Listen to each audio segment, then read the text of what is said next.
marsile minna pidi, ikka oma tillukese onni jääma. Kurvaks muutus väikse nõia meel, luua peal katki läks nõia kell. Väike nõid tegi uue suure luua, aga mootori unustas peale panna. Ei, sest asjast midagi välja tule. Väike nõid viskas luua tulle, hakkas jala minema metsa. Ise mõtles, kuidas kuule minna. Väiksel nõial appi tuli sõbranna, laenas oma enda vana luua.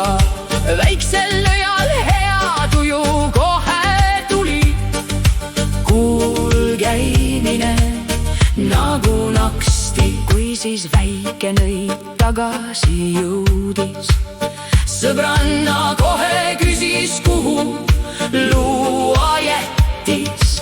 Väike nõid ütles peale seda, luua unustasin kuulema. Aga kuidas sa ise tagasi said, kui luua kuule unustasid?